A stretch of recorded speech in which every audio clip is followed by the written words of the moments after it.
also called as covering tissue because it covers the organs either internally. Yesterday I said this. Let us assume that this is the organism. This outer lining is also epithelial tissue only. This is some organ. This outer line also epithelial tissue only. This inner side also epithelial tissue. It covers the organ and organism internally as well as external. Okay, one line of epithelial tissue. It is also helpful in secretion. Okay, glands that are present in our body also belongs to epithelial tissue. All these epithelial cells have a membrane below them, and that membrane is called as basement membrane. Basement membrane is useful for synthesis of new cells. Okay. Now, based on number of layers present, based on number of layers present, epithelial tissues of two types. First one is simple epithelium. Second one is stratified. Simple epithelium is arranged in single layer. Stratified epithelium is arranged in multiple layers. It can be two, it can be many. Okay. So again based on structure, epithelial tissues are divided into. I'll draw a small flowchart perhaps.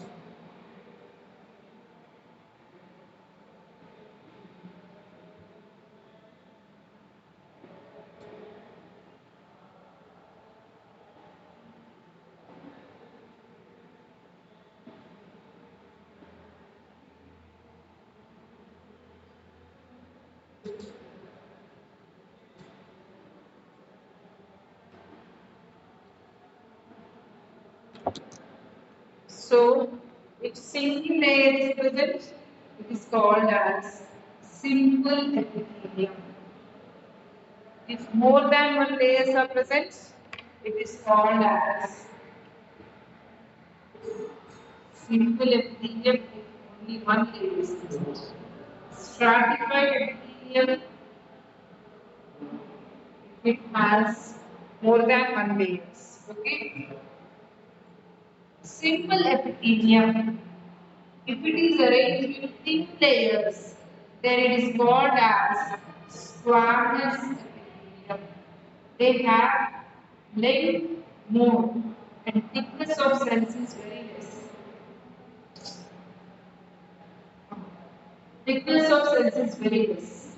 This type of cells which are very thin like tiles, they are called as squamous epithelium. Nucleus is in the center. Below this there is a basement membrane. This type of epithelial cells are called squamous epithelium. They are present in areas where there is exchange of substances. For example, okay. Squamous epithelium has very thin cells, thickness is very less, and length of these cells is more. Okay, below this basement membrane is there, which helps in production of new cells. Usually these cells are present in locations where there is requirement of exchange of material. Like you take the example of alveoli of lungs, their gases need to be exchanged. Oxygen and carbon dioxide will be exchanged. So in this location, squamous epithelium is present. If this squamous epithelium is arranged in two or more layers, it is called as stratified squamous epithelium. Example, skin. As we know, the skin has several layers like dermis, epidermis, endodermis. So, skin layer is divided into several layers, and that is one example for stratified epithelium. Next, cuboidal epithelium. Cuboidal epithelium, as the name itself says, cells have equal length, breadth, and height, like cuboids. And nucleus is exactly in the center of that cube. Below these cells, there is epithelial tissue is present. These are usually present in organs like ducts. Ducts means those small tube-like structures which carry secretions. Pancreas secretes some things. that is carried by pancreatic duct. Salivary gland secretes saliva that is carried by ducts. So in the location of ducts, this cuboidal epithelium is present. If this cuboidal epithelium is in form of layers,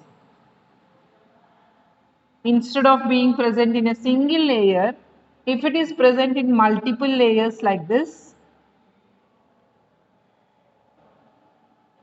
then this type of epithelial tissue is called as stratified cuboidal epithelium. Stratified cuboidal epithelium. Nucleus is in the center and basement membrane is there below these cells. Example for stratified cuboidal epithelium is urethra. Urethra is a small tube that connects kidneys with urinary bladder. So this is called as urethra. In that location,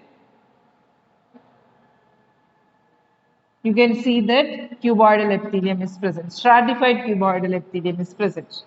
Next, columnar epithelium. Simple columnar epithelium has single layer of long cells. Their means height of these cells is great and lengthwise they are small and they have elongated nucleus in the center. Their nucleus is elongated like this. Below there is an basement membrane. This type of columnar epithelial cells are present in stomach as well as intestine. So I was saying about glandular epithelium which can secrete substances, that is part of columnar epithelium. Some of these cells secrete substances. Secretion means releasing out of the cell. Suppose you take pancreatic juice, it should come out of the cell, that is secretion. Sweat is coming out of the body, that is secretion. So if there are certain cells which secrete certain substances, they are called as glands, simply glands. But since we are studying them as epithelium, this is glandular epithelium. Okay. So glandular epithelium are included in this columnar epithelium. Example, stomach and intestine. So, okay, we'll discuss about this glandular epithelium at the end. We'll move to the same stratified columnar epithelium. If columnar epithelium is arranged in layers, then it is called as stratified columnar epithelium. So similar cells are arranged in layers and nucleus is in the center.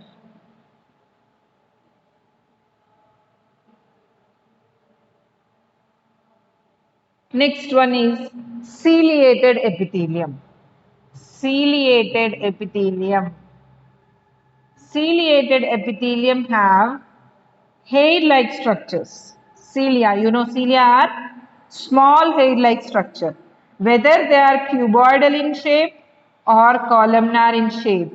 If they have hair-like structure on the top, then they are called as ciliated epithelium. If they have hair-like structures on top, then they are called as ciliated epithelium.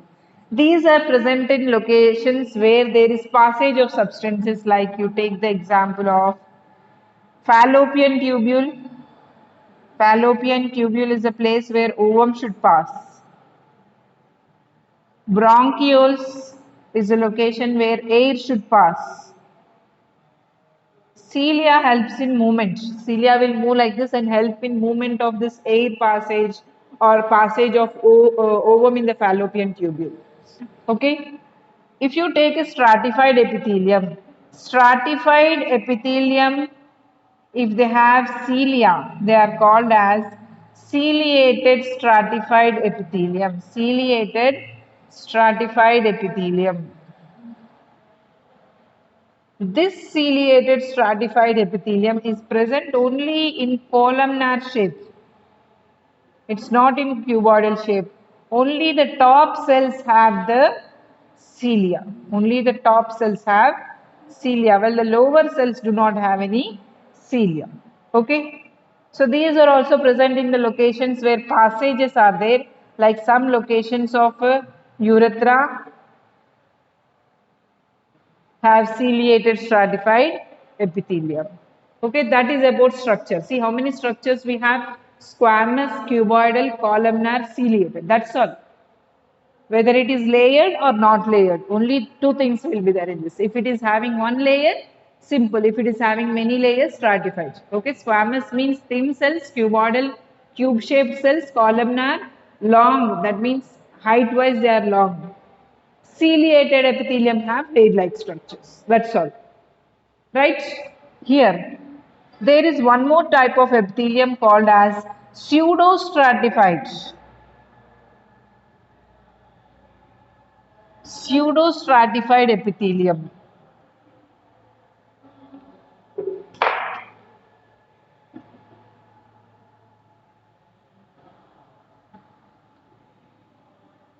Pseudostratified epithelium, it has cells of various shapes. So some of the nucleus are arranged here, some of the nucleus are arranged here. So when you see, you feel that they are stratified, they are arranged in two layers because of the arrangement of nucleus. But when you observe, this cell is extending from here to here, this one from here to here, here to here. Every cell is arranged on the basement membrane only. So this type of epithelial tissue is called as pseudostratified. Pseudo means false. False stratified. It gives the appearance of stratified, but it is not stratified. So this is also part of simple epithelium only, simple epithelial tissue. Finally, glandular epithelium. I said you will say about glandular epithelium at the end. Glandular epithelium based on number of cells. They can be having one cell or they can be having more than one cell. More than one cell. Those glands which have one cell are called as unicellular glands. Unicellular glands. Those glands which have more than one cell are called as multicellular glands. Okay? Multicellular glands. In unicellular glands, there is only one type of gland, that is goblet cells. Goblet cells are mucus secreting cells. Mucus secreting cells. Our digestive system is completely lined by mucus. You know, whenever you throat, you spit out, you get some mucus outside. So starting from your throat, your digestive system, whether it is esophagus, whether it is stomach, small intestine, large intestine, total lining has mucus. Inner side has mucus. That mucus is secreted by goblet cells. Cells are present in digestive system and they secrete mucus. Okay. Remaining all glands, we know different glands. We have here one thyroid gland. We have inside the salivary glands that are present in various locations which help in secretion of saliva. Or pancreas is a gland, liver is a gland. So all these glands are multicellular glands only. Only one unicellular gland is present, that is goblet cells. That is based on number of cells. Based on type of secretion, that means based on where it secretes the substances. Okay, secretion, I said you release out of cells. After releasing out, where it is entering, based on that again glandular epithelium is of two types. First one based on location of secretion. Location of secretion. Based on location of secretion, glands are of two types: exocrine glands,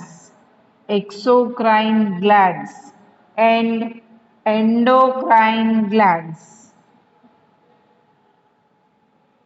Exocrine glands, like salivary glands, they have ducts, and once the substance is released out of this gland, it directly enters the region where it should be secreted. Salivary glands, even though they are present in the cheek region, they are present in the lower, lower jaw.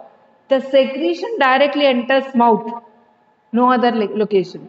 Pancreas are present adjacent to small intestine, but the secretion directly enters into small intestine. Liver is present on one side of the small intestine, just below the stomach, just beside the stomach it is present. But still the secretion is entering directly into the small intestine. Okay, so this type of glands which have ducts, this is called as duct, pipe-like structure, small tube-like structure through which secretions will pass, and they'll reach the location directly through the duct. This type of glands are called as exocrine glands. Endocrine glands do not have ducts, so they are called as ductless glands. Ductless glands, they do not have any duct. Thyroid gland, there is no duct for this thyroid gland. Then, how does secretions reach the location? The secretions directly enter into blood. All organs of our body are supplied with blood vessels. So these endocrine glands are also supplied with blood vessels. So directly the secretions which come out of cells of these endocrine glands enter into blood. Through blood they reach their location.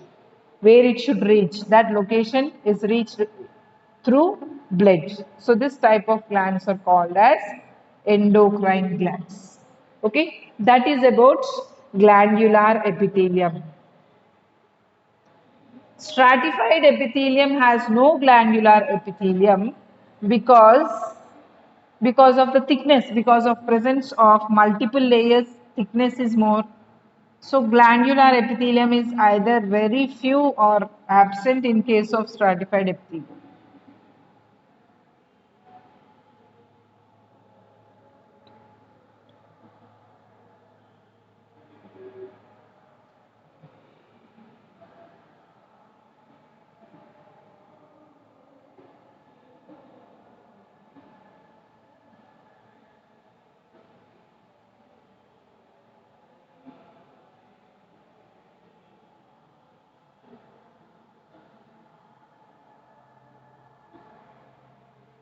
The stratified epithelium cells that are present in stratified epithelium, they are arranged in multiple layers.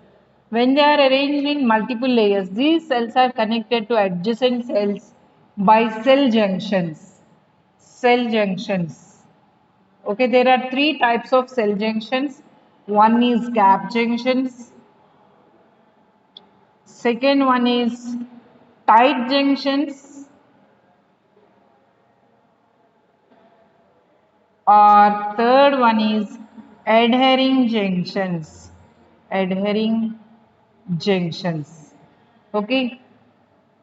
Gap junctions are present between two cells and they have a little bit gap in between them so that substances can pass from one cell into another cell. Tight junctions, they hold two cells together like a rivet. You know what is rivet? It fixes the things together. Okay, two cells will be stuck together. This side there are some proteins, this side there are some proteins, so that there is no intercellular space. There is no chance for intercellular spaces like this. Cells do not have any gaps like this. Like in case of parenchyma, there is no gap here. It should be tight. There should not be any intercellular spaces when cells are arranged in layers. So to avoid the intercellular spaces, tight junctions are very useful. Adhering junctions make connection between two cells. Okay, there are some fiber-like substances that connect this cell with the other cell. Okay, adhering, as the name itself says, it helps to adhere or stick together, bind together. Tight junctions prevent intercellular spaces. Prevent intercellular spaces. Gap junctions, they help in movement of substances between cells. Movement between cells. Okay. So that is about epithelial tissue.